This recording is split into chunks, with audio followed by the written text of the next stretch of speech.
friends, Merry Christmas. Right? We're here. We are here and out there and on there. It's so good to be here, even with masks on, even with a touch of frostbite. It is good to be here. Man, yeah, people worshiping here, people worshiping at home. I'm just so glad to be here. And I was just reflecting on how, as a pastor, I never would have guessed that I would one day preach not only one, but two pandemic sermons, right? On Christmas. Here we are again, and finding ourselves here at the manger, having just journeyed with Mary and Joseph to Jerusalem. Thank you to our kids who read. Thank you, guys. Man, I'm finding myself with a particular exhaustion here on this second pandemic Christmas, right? This season and tonight. It's hard for us for so many reasons. And one of the things I'm most tired of is calculating risk. You know what I mean? Right? It's the weighing out of, what are we going to do? What are we going to not do? Who are we going to see? Who will we not see? Do we go inside? Do we stay outside? When do we mask? When do we not mask? How about you? Are you feeling a little, fatigue from the mitigating, thinking about dealing with calculating risk? Yeah? Yeah, me too. Man, which made our Advent conversation this last month, as we've been exploring risk, it's been a pretty timely conversation, right? We called it Risking Advent, risking this arrival of hope, peace, love, and joy in God coming to us again, to call out how looking at what these things are in the Bible, actually looking at what they are and actually living this way, is really risky. And so tonight, even though we are weary, we have one more important conversation to have about risk. Tonight, let's talk about what it means for us to risk Christmas. Meaning, what's at stake for us to let this ancient story of Jesus' birth, as well as the whole story of God, what's at stake to let it ground us as true and centering in our lives in this present moment? What's at stake tonight for us to receive this good news of great joy for us? So how about it? On this holy night, are you up for one more conversation about risk? Probably not, but thank you for hanging in anyway, right? So, throughout the story of God, for Israel to place their faith in Yahweh, for the new followers of Jesus then also to follow Jesus, the risk taken to live this life, that risk is described in many different ways. And we've grabbed onto one image, a posture this Advent season, right, that captures what's at stake for us when we risk letting this story be central in our lives. And it's the words of Psalm 25 that we were just singing. To you, Yahweh, I lift my soul. And that Hebrew word for soul is what? Nefesh. See, you did learn some Hebrew, right? It's nefesh. And in Advent, we said how nefesh literally means what? Throat, right? It means throat. To you, Yahweh, I lift my throat. My throat? Yes, we stick out our necks to you, God. We risk. So this posture captures the riskiness of what it means to entrust ourselves to God. But wait, there's more. So I want to backtrack a little bit with this word nefesh. Though throat is the literal translation, the most common translation of nefesh, in the 700 times that it's used in the Old Testament, which is a lot, by the way, nefesh is most commonly translated as the word soul, like here in Psalm 25. And that's kind of unfortunate. How would you define soul? Your definition probably comes with a lot of baggage from an ancient Greek worldview. It's where our ideas of body-soul duality come from, that we have a separate soul, and it's a non-physical, immortal essence of a person, and it's contained or trapped in the body until it's released at death, right? But get this, that's the ancient Greek understanding of soul, but that's totally foreign to the Bible. That's not what a soul is. Nefesh, soul, that word is actually more inclusive. It most commonly means the whole person. The throat then is a helpful way to understand it, right? Because we've talked about like your whole life and your body is dependent upon what comes in and out of your throat, right? But when we read the word soul, we have to do these little like mental corrections with that to remember that it's inclusive of the whole person. Like a fun example, in the Torah, the first 5 books of the Bible, a kidnapper is called a nephesh thief, right? Like, I'm stealing your nephesh. I'm stealing you, like your whole person, right? So you see what I mean? It's the whole person, their body, the whole self. So in the Bible, people don't have a nephesh. They don't have a soul. Rather, they are a nephesh. They are a living, breathing, physical being. Nephesh is the whole self. They are soul. You are soul. You are nephesh. You're a whole, living, breathing, physical being. Are you tracking with me? I'm laying it on pretty thick. Okay, good. So hang on to that because it's important, okay? So for the psalmist to say, to you, Yahweh, I lift up my soul, it's an offering up of the whole self, including that vulnerable throat, yes, and in open vulnerability, the psalmist who's facing horrible times cries out to God in desperation, offering their whole self to God as they long for God to come to them in their need. And anyone who, like Game of Thrones fans or like Lord of the Rings or like any other like battle-heavy media, you may know that giving throat is a term for what you do when somebody can kill you or not, right? You've dropped your weapon, you've given up the fight. When you show them your throat, you say, I surrender my will to you because I'm as good as dead. Like, you are more powerful than I am. I'm letting you use your power. And animals do this too to each other. They show throat. They turn to each other to submit power. This was Israel's posture on and off for centuries as they longed for God to send the promised Messiah, someone to save them from the foreign occupation. And they offered themselves to God, to God's mercy. Jesus asked the same thing of his disciples, that they would leave behind their stuff and their home and their life to surrender their will and body to follow this rabbi. This kind of surrender, that's what we're talking about, the surrender of life. That's the risk that the biblical story offers us as to what it means to risk Christmas, to risk this life of faith. Do you feel the raw fullness of that? How absolute and whole and total it is. It's putting our whole selves on the line. Here, God, do as you will. And I don't know if I've consciously thought about it quite like that before, what it means to stick out our neck to God in that way. And some of us are very aware, though, of that risk, given our family or our friends or the context in which we live. Recently, in one of our small groups, a queer woman from our Salt House community, she said when it comes to making new friends, she finds it far easier to come out as gay than to come out as Christian. Coming out being, of course, that sharing of self and identity with others. And that just struck me as so telling and so insightful. I was like, oh yeah, like I know my own hesitancy at times to like share that I'm a pastor with people that I don't know, right? I wonder if that resonates for you in your own hesitations to come out as Christian at times. Like, why do we feel this? We're feeling the risk. It can feel risky for a number of reasons. It can feel risky because we don't want to be seen as like that kind of Christian. Or we're not interested in a faith that's focused on sin management or like drawing the lines on who's in or who's out. Or to be seen as naive or wrong, or we witness the abuses of clergy and the church as a system, or we have been hurt by the church in the past, or it's because we carry such grief and pain for what we've lived through that why should we risk faith in this God who seems so absent?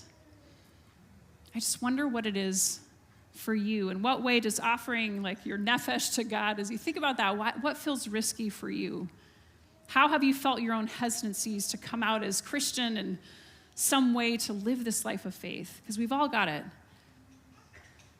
If you can get your mind and heart around how that might be real for you in some way, I invite you just to hold that close with curiosity and tenderness. So I say all of this and ask you this question on Christmas Eve. Because when we take this risk, when we stick out our neck for this God, when we risk Christmas, what we see in Christmas, Jesus' birth, is God's wild response to our exposed necks and our open souls, our surrender of self. God's response to our nefesh.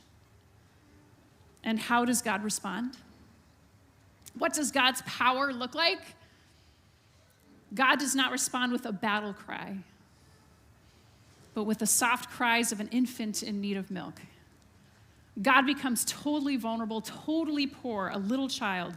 God responds to our nefesh with God's own nefesh offered to us in reciprocal vulnerability. Jesus is the nefesh of God, as in Jesus is God's outstretched neck to us, merciful, vulnerable surrender, and Jesus is God's soul. Soul is offered to soul, and Jesus is God's full, living, breathing, physical body here on earth. Like, here is God in this little child. When we lift our souls to God like the psalmist, we find that God has already offered God's soul to us. This is not something new that happened on Christmas, but a wild affirmation for how it's always been, how God has always been. That God has been with us and waiting for us all along.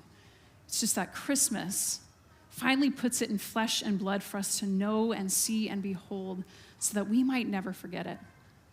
That's what I call a savior. Are you still with me? Because this just like blows my mind. Like, I know you've heard this story of Jesus' birth before, yes? And you know it well in its shiny sentimentality.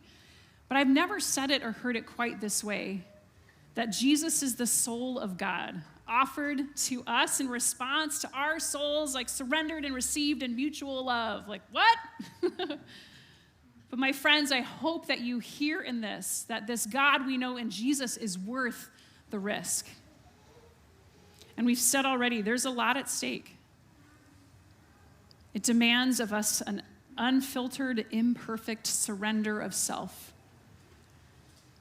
It is entrusting our lives into practices and patterns that follow Jesus' way of love, of justice and mercy and curiosity and compassion and service. It's not for the faint of heart, for it asks of us to love deeply and to risk being part of something bigger than ourselves and beyond what we might imagine. We will have to let go of things like control and certainty, though we never really have them anyway. It gets messy and uncomfortable, and at times it breaks our hearts. For it will lead us into death and resurrection again and again. The only guarantee we have in risking Christmas, risking this life of Jesus, is that we will never be alone. For Jesus' birth is God's extravagant gift of God's self, that we would know always, know how God is not separate and far off, but right here. Again, it's not a new thing starting at Jesus' birth, but revealing of what has always been, that the soul of God is birthed into all of God's creation and birthed into you and me, our Emmanuel, our God with us. And I know we are so risk fatigued. We have had to risk so much every day for the last 2 years as we've lived in this apocalyptic time of global pandemic and political polarization and racial reckoning. We have like no energy left. Risking our lives for this, for the God of Jesus, this is the one risk, though, that when we take it, all of the other risks are held by God, held in the companioning of our God with us. So we never have to risk anything else alone. It's all held in this larger risk. This risk of faith makes it possible to metabolize all the other risks that life asks of us. And right now, life is asking a lot. And this is true even now. And for me, if I'm gonna keep going into 2022 with any semblance of hope, then I need this today. I need to feel this deep in my bones that God is holding me in all of what seems risky and hard. I am just desperate because I'm so weary from COVID. Can you feel it deep in your bones how God is holding you in all that seems risky and hard? I need that reminder that our risk is met by God's risk for us.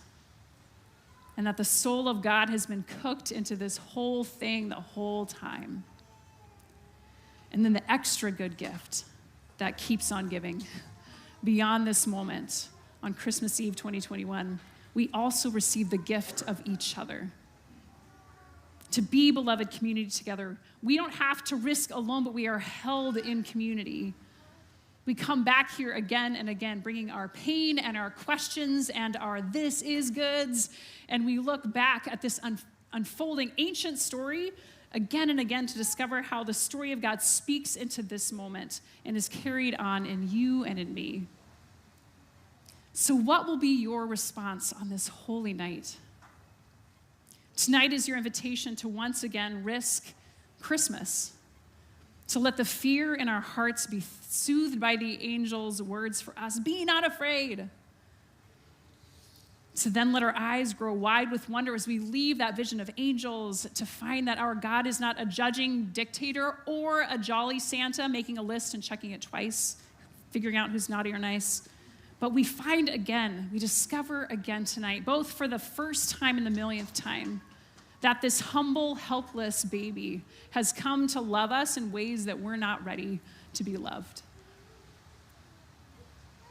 So I want to invite the band back up again to lead us into two things. The first, we're going to sing that Advent prayer song one last time and invite you to let it really become your prayer, to offer your nefesh to God and to see what happens. Throughout Advent, each week, we have written down and gathered our prayers before God and each other, placing them around our Advent candles, risking our prayers of hope and peace and love and joy. And these prayers are here with us tonight, too. So as we sing, I invite you to open your hands and maybe roll that head back a little bit. Feel that open vulnerability when you expose your nefesh, both your throat and your soul in prayer. And then let yourself name your prayer tonight. How do you need to be met by the tender, reciprocated embrace of God? For what do you long and risk? What is the prayer of your soul tonight? Let's sing.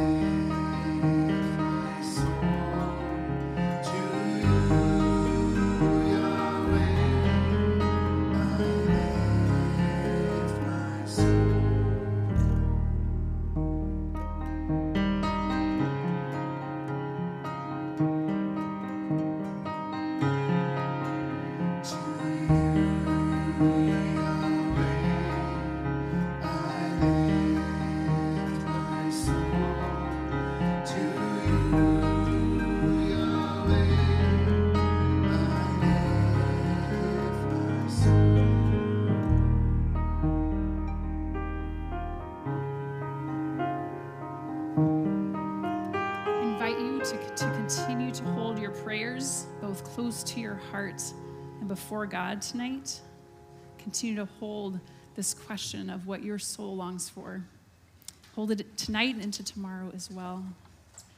And to close our time, I want to lead us to Jesus' table with a final word of good news. Because God's soul has been risked for us, given to us. Come among us. Because of that, we get to see glimpses of this holy, wonderful God all around us, even now, even in what seems so despairing and shadowed and disorienting and hopeless throughout our world. The promise is that God is incarnated in all of it, and so we should also sing about that. It's a song called Heaven Everywhere by Francesca Battistelli. And I want us to sing it both with our hope for how God will find us and our comfort that God does even now.